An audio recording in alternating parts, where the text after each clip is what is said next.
بھائی مسئلہ یہ ہے کہ تلاوت وغیرہ کرنے میں الفاظ بہت سے صحیح ادا نہیں ہو رہے، کئی بار زور لگا کر ادا کرنا پڑ رہا ہے، اس کا کوئی علاج ہے؟ کیونکہ اس طرح دعاؤں تلاوت میں بھی دل نہیں لگتا، اگر ویسے ہی روانی سے پڑھ لوں تو زیادہ توجہ نہ دوں۔ یہ بھی وہم کی ایک بیماری ہے۔ بعض لوگ بہت گلا پھاڑ پھاڑ کے قرآن اور وہ پڑھتے ہیں، نماز پڑھ رہے ہوتے ہیں الحمدللہ ایسے نگارتی وہمی ہوتے ہیں، یہ دماغ ان کا پھر تھوڑے دنوں میں خراب ہو جاتا ہے۔ کسی قاری سے تجویز سیکھیں اور نارملی ہلکی اس سے پڑھنا شروع کر دیں، اللہ تعالیٰ انشاءاللہ قبول کرے گا۔ بہت زیادہ گلے پہ دباؤ ڈالنا اور بار بار ایک لفظ کو ریپیٹ کرنا یہ ٹھیک نہیں ہے۔ جس کی بیوی ہے وہ خود بہتر فیصلہ، ویسے تو یہی برداشت کرو بھائی جب اتنی ساری خوبیاں ہیں۔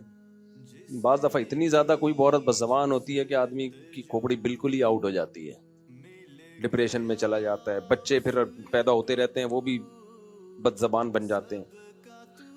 تو اللہ نے قرآن میں کہا ہے کہ اگر حدود اللہ پہ قائم رہنا ممکن نہ ہو، ڈپریشن میں جا رہے ہو، گولیوں پہ آ گئے، زندگی عذاب بن گئی ہے، تو پھر محبت سے علیحدگی کر لینی چاہیے۔ طلاق بہت ناپسندیدہ چیز ہے، انتہائی شدید مجبوری میں پھر وہ ناپسندیدہ نہیں رہتی، اور اگر کسی میں برداشت زیادہ ہے تو برداشت کرے، کیونکہ بہرحال گھر بسانے کی برکتیں گھر توڑنے سے بہرحال زیادہ ہی ہیں۔ اور ویسے بھی ایک اصول یاد رکھو، جب بچے بڑے ہو جاتے ہیں نا تو یہ سب چیزیں پھر دوسرے درجے میں چلی جاتی ہیں، یہ شروع کے مسائل ہوتے ہیں۔ تھوڑے بچے بڑے ہو گئے تو میاں بیوی سب بچوں میں مشغول ہو جاتے ہیں، تو اتنی بد زبان نہ ہو کہ بچوں کو بھی خراب کر رہی ہو، پھر بچے بھی باغی ہو جاتے ہیں، پھر بڑا مسئلہ ہوتا ہے، پھر بڑھاپا بڑا خطرناک ہوتا ہے ایسے آدمی کا۔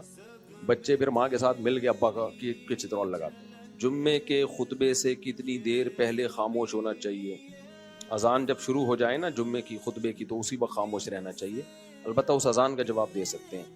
یہ بڑا اختلافی مسئلہ ہے، اس میں میں نے پوری تحقیق کی تھی، تو اصل فتویٰ اسی پر ہے کہ اس جمعے کی دوسری اذان کا بھی جواب دینا چاہیے، باقی کوئی کلام نہ کرے انسان، تو اذان ہوتے ہی خاموش ہو جائے۔